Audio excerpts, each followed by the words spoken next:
Well, welcome to the new year in terms of teaching sessions, and thank you again for joining with us. Over this last month or so, maybe 6 weeks, we've been looking at Genesis chapter 1 through to 11 and really taken a particular approach to those chapters.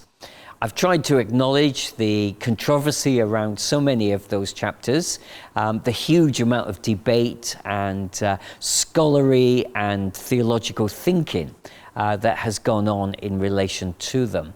But primarily what I wanted to do was to ask simply, what was the author's intention? Why are they writing these particular stories for us? What questions are they seeking to address? And so, acknowledging that there are many other approaches, this is the particular approach that I'm taking as we look at Genesis chapter 1 through to 11. If you managed to stay with the series prior to Christmas, the last session that we had, we looked at Genesis chapter 5, a genealogy. And I hope you found that session helpful. And perhaps it drew out some of the significance and the mechanism that a genealogy provides. We saw, first of all, of course, that a genealogy is a very adept method of moving a story forward at a much faster pace. So within a chapter, you're able to cover a large amount of time. And of course, that's a very useful tool in the hands of an author. Alongside that, of course, it connects two particular sections. We saw that Genesis chapter 1 through to Genesis chapter 4 were a particular section. And then, of course, as we're moving into Genesis chapter 6 through to 9 in these sessions, we see that it provides that link between the two. It's like a connecting chapter. And, of course, it reminds us that the relationship between both of these sections is very strong. They are connected in every sense. Primarily, the author is trying to address that question for us. What is life like outside the garden? And as we've seen, things are not as God would have intended them to be. Life has gone on a slippery slope. There's that sense of it descending from where it was in the garden to where we're going to see it in Genesis chapter 6. Alongside that, the author really wants us to understand that although life seems to be on this slippery slope, things are getting worse and worse and worse, that doesn't mean that God has abandoned his creation, particularly humankind. And throughout chapter 5, we get those glimpses into the life, say, of Enoch or Lamech at the end of the chapter, which reminds us that God is continuing to walk with humankind, just as he did in the garden with Adam and Eve. So although life outside of the garden, the life of exile, is very different, and you get that sense of it diminishing in terms of where God really wanted it to be, nonetheless, God has remained consistent and committed to his creation and continues to engage with the whole of creation. And then right at the end of chapter 5, we see hope emerging through a particular family. That line, of course, is the line of Seth. And out of the line of Seth emerges this family of hope, if you want to call them that, which of course includes Noah and his 3 sons, Shem, Ham, and Japheth. So chapter 5 was significant, though it was very much a chapter that you could have skipped in one sense. To have done so, we would have missed out on something quite critical to the whole narrative that we find in Genesis 1 through to chapter 11. We're moving on today then to begin to think about this amazing story that unfolds in Genesis 6 through to Genesis 9, the story of the floods. It's the longest narrative that is contained within these first 11 chapters. And of course, it remains, as do all the chapters in one sense, a very debated and very controversial section of Scripture. There are those, of course, who take it as a very literal story, and they see it as a story that tells us about a literal flooding of the earth. And of course, the other side of that spectrum of understanding would be those who see it as a very important story, a parable that is there to address any number of important questions.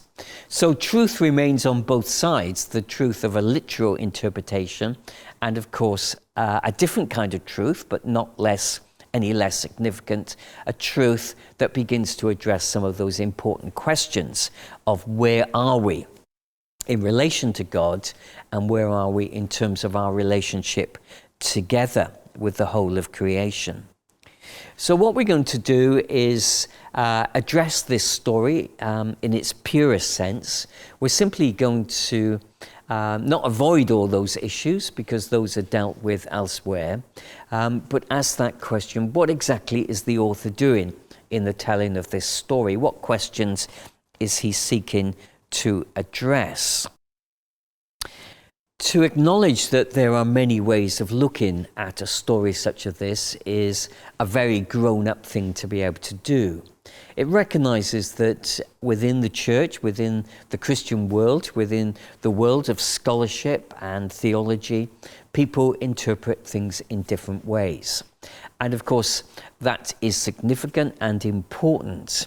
And it calls us to engage in those grown-up conversations where no one belittles anyone else, or no one writes anybody else off because they have a different kind of view. And so it's important to engage at that level with a story such as this. But as I say, for the moment, we're going to kind of sidestep that and just simply focus in exactly what is it the author is asking us to think about through this particular stories. We're going to approach it in this particular session in two ways. Firstly, I'm going to give an overview of Genesis 6 through to 9. And then I'm just going to zoom in on the first 8 verses of chapter 6. I think that will be enough material for this particular session. And then we will move on to explore the other elements of the story in future sessions for us. When we look at the overview of Genesis chapter 6 through to 9, the first thing that we can say with some measure of certainty is that what the narrative here is explaining to us is a process of decreation and recreation. Although some of the created elements that we've been introduced to in the early part of Genesis remain untouched, for example, the sky, the heavens, and so on, the fact is that we see the destruction of the earth through the flood. And of course, that raises this whole issue of decreation and then, of course, recreation. It's led to the almost total wiping out of the human race. So it's very significant in that sense, and we're really being asked to think very deeply about all of that by the author. It's not difficult, of course, to see the parallels between what we have in Genesis 6 through to 9 with, of course, the opening chapters of Genesis chapter 1 to 3. If we trace our origins back to Adam, then, of course, we're required to do that with Noah. They are at the forefront of a recreation. Adam, of course, with the first creation, and then Noah with this act of recreation. We can tie our lineage, if you like, back to both Noah and, of course, further back to Adam. And, of course, the relationship between creation and recreation is set in a particular format throughout Scripture. We know that in Genesis chapter 1 through to Genesis chapter 11, we have 10 sections. And each of those sections has a particular format to it. It begins with an opening statement and it closes with a particular statement.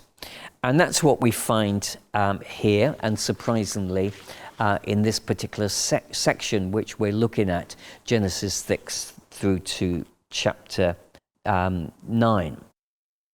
And the section opens in Genesis 6 and verse 9 with that familiar statement, this is the history of Noah. And then it concludes with the statement that we find in chapter 10 and verse 1, this is the history of the sons of Noah. So we're able to see that the section has a very specific look to it. It begins and it comes to an end. So what the author has used here is a very deliberate format, a structure that in one sense is used often throughout Scripture. And that's what's known as a palistrophe. A palistrophe is, if you like, it's a technique for unfolding a story in a particular way. Let me show you how that works. The diagram that you're looking at this point has been brought together by a scholar called Aronofsky. And thankfully, he's done all the hard work for it. But if you look at the format there, you can see that what a palistrophe does is a structure that heads in one direction, it reaches its key point, and then it kind of returns outwards. So for example, it's here on the diagram, you can see how it begins with Noah. So we're going into the narrative at this point, the top end of the diagram. And then it goes on to talk about Shem, Ham, and Japheth. Then C, the ark to be built. D, the flood to be announced, and so on. It follows a particular order. Which have been helpfully given letters of the alphabet. And then it reaches its crescendo, if you like, which is, as you can see, is the letter defined by the letter P. And it's the statement that God remembers Noah. That's the, if you like, the key point that the narrator has been moving towards, and now we'll begin to move out from. And you can see that the narrator then almost puts the whole story into a kind of a reverse gear. It's not that he's going back over the story, he's just carrying the story on, but he's paralleling it with where the story has gone in terms of its entry points. And so, for example, if you look either side of the letter P, God remembers Noah, the crescendo statement, if you like, then you can see prior to that, defined by the letter O, 150-day water prevails. And then the other side of it, in other words, when he begins to go outwards from the story, from that crescendo statement, you can see again he's revisiting that term 150 days the waters abate, and then it continues to work out in exactly the same order that it's worked into the story. Now that kind of approach is not uncommon in Scripture. We find it often within the New Testament. And obviously what we're seeing here is something that can only be described as really clever. And although it's difficult to grasp at first, it is just simply a tool that's been employed by the author. You may well say, well, what's the point of that? Why have they taken this particular structure? Well, I think it's so that the author can tell us that this story is heading towards its most significant statement, its crescendo, if you like, and then it begins to almost go reverse, a reverse order out towards the end of the story. So it's very clever, but not an unknown technique used within literature, particularly as we see it here used within this Jewish piece of scripture. And Wenham, who's a very fine scholar, who looks often at some of the more methodology that has been employed by particular authors and writers in scripture, he views this as the most complicated structure in the whole of the story of scripture, which is quite remarkable. That should come in such an early place within the whole biblical narrative. And so it's deeply significant and very important. And even if we can't grasp it straight away, it is there, and it is significant in that sense. This truly is a fabulous piece of scripture. And what the structure does, it achieves for us, is that it brings us to the key point of the whole story, and then it moves back out of the story from that key point. And the key point is found, as you can see from the diagram, in chapter 8 and verse 1, where it just simply says, God remembers Noah. Everything has been leading up to that statement, and everything will follow on beyond that statement. And of course, that phrase, God remembers Noah, is one that resonates throughout the whole of Scripture. So it is significant in that sense. The second thing that we can draw out of this overview of Genesis chapter 6 through to 9 is that, in a surprising way, we're able to gather some chronology from the story of Noah and the flood. That, of course, doesn't mean that it's a literal chronology.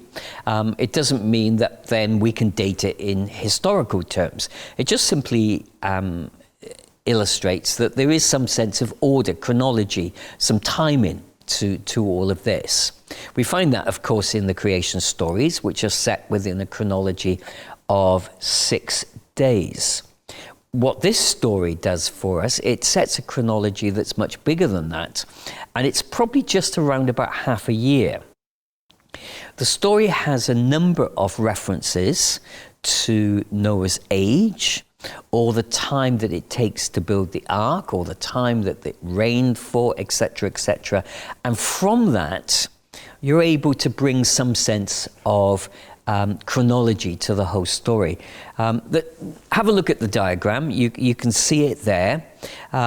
So cleverer than me, which isn't difficult, I hasten to add, people have sat down and worked through the story and seen the chronology and tried to do it in quite an accurate kind of way. So the whole story is rooted in that moment when we're told that Noah is 600 years of age. Well, moving forward from that, that's when the flood begins, we're told. Then the rains begin to fall and the flood begins to happen. Well, you can see that was for 40 days, and then the water prevails on the earth for 150 days and so on.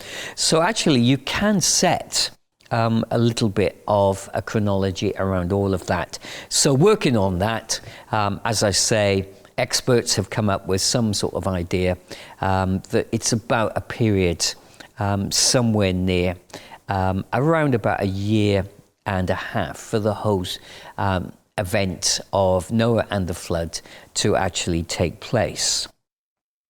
What is interesting from viewing it in that direction is that if you look at the story and the sequence of events and you work some sort of chronology to it, you'll find that the author very cleverly has shown that all the significant events take place between Sunday and Friday, which of course within the Jewish world was the working week.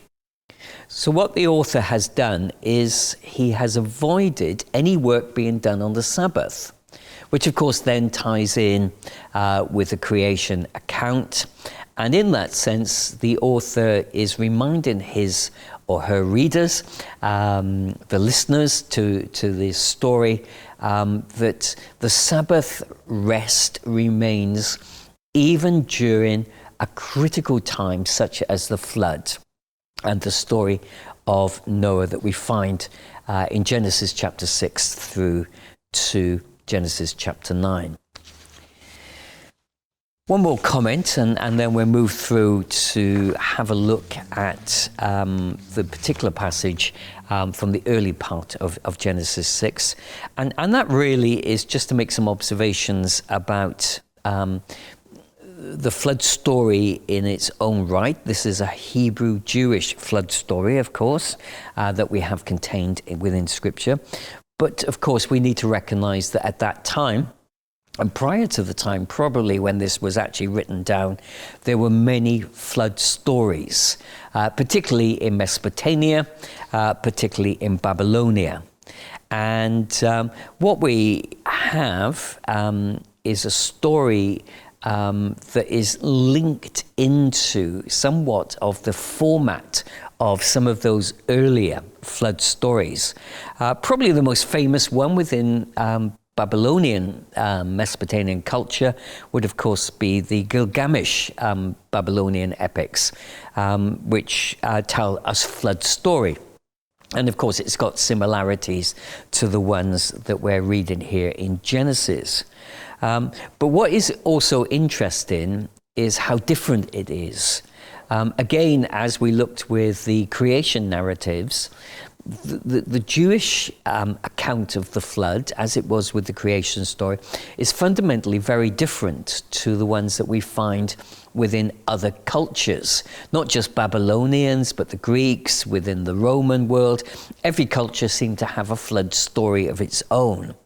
And what we're really viewing, I think, is the possibility that what our author has done is that he's aware of these existing flood stories and he's reworking them, but bringing new theological insight into them.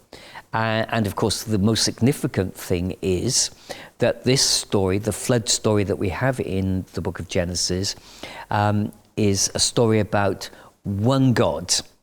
There are not many gods, as with the other flood stories that we find were very much part of different cultures in the ancient world at that particular time.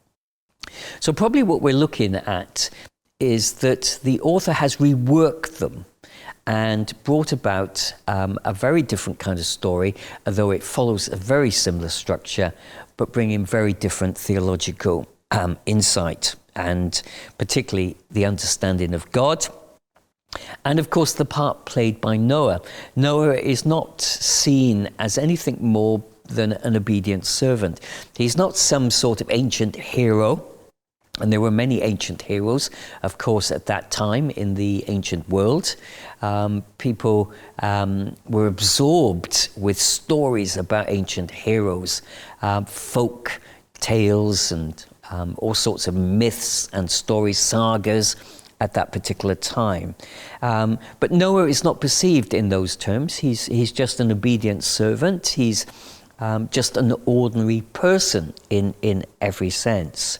So there's one God and there's a very obedient servant, but nothing else is attached. No greater significance is attached to Noah than that. Well, let's move on then to have a look at Genesis 6 verses 1 to 8. I'm going to read that before just making a few comments on it. When men began to increase in numbers on the earth, and daughters were born to them, the sons of God saw that the daughters of men were beautiful, and they married any of them that they chose. Then the Lord said, "My spirit will not contend with man forever, for he is mortal. His days will be 120 years. The Nephilim were on the earth in those days, and also afterwards, when the sons of God went to the daughters of men and had children by them. They were heroes of old, men of renown. The Lord saw how great man's wickedness on the earth had become, and that every inclination of the thought of his heart was only evil at that time. The Lord was grieved that he had made man on the earth, and his heart was filled with pain. So the Lord said, I will wipe mankind, whom I have created, from the face of the earth, men and animals and creatures that move along the ground, and the birds of the air. For I am grieved that I have made them. But Noah found favor in the eyes of the Lord."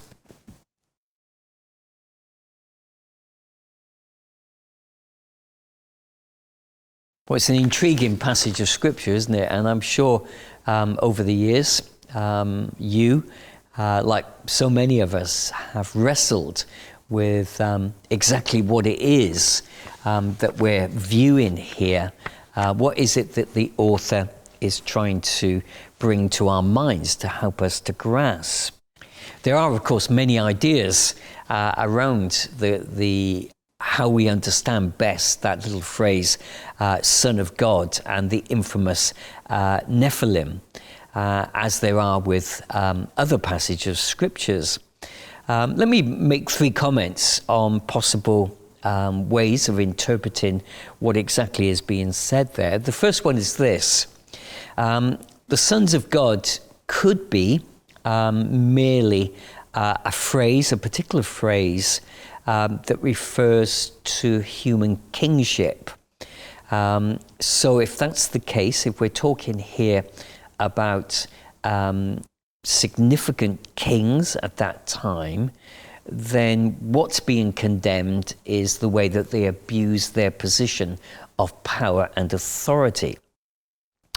The second view is this, that what we have here is the sons of God are the descendants of Seth. Remember how we've said that this is the true line of Israel through whom God will bring about his covenant promises and exhibit his covenant faithfulness. Who then are the daughters of men? Well, they could be, it's argued, the descendants of Cain. So the condemnation here is that the true Israelites, the descendants of Seth, are intermarrying with outsiders, the descendants of Cain. And of course, that has been forbidden. So that's a possible interpretation. The third, which is probably the most well-known and certainly the most popular in some Christian circles, is that the sons of God and the Nephilim seem to represent some kind of spiritual beings, whether it's argued they're spirits or fallen angels or demons. And of course, this seems to tie in quite nicely with some of the teaching that we find in the New Testament and how the New Testament interprets what we find here in this particular story. The only problem with that, and it's only a suggested problem, is of course, well, if the sons of God and the Nephilims are these demons or fallen angels or whatever, why is it that the humans are going to be punished for their actions? So there's a lot of different ideas, as you can imagine, around how we best understand these particular terms. But let's return to that question. What then is the author's intention? Well, at the time the author is writing, much as today, the world was full of ancient heroes. All almost divine figures in one sense, maybe not quite gods, but as close as you get to being gods. There was all sorts of sagas and myths, and certain people groups were exalted, and traditions and stories that were told about giants and power and authority and all of that.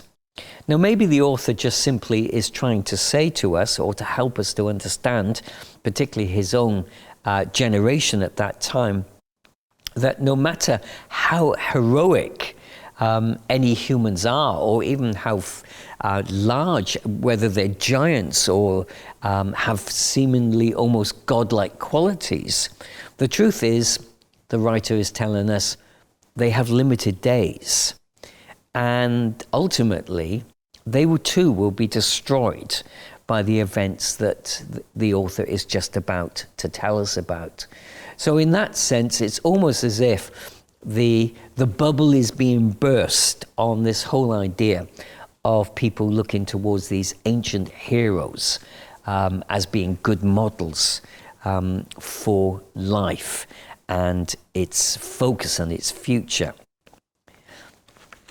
But where is the focus of the author? Well, we all love a drama, and we all love a bit of speculation, and probably any three of those different understandings. Maybe you would say, well, they're all speculations. Possibly they are. They're just ideas. But we get so wrapped up in those things that we miss the most important thing that the author is trying to tell us in these first 8 verses. And that's verse 6. The author wants to tell us that the state of humankind has reached such a low depth that God's heart is broken. And the very things that God has made have not turned out in the way that he would have wanted them to. Quite the opposite.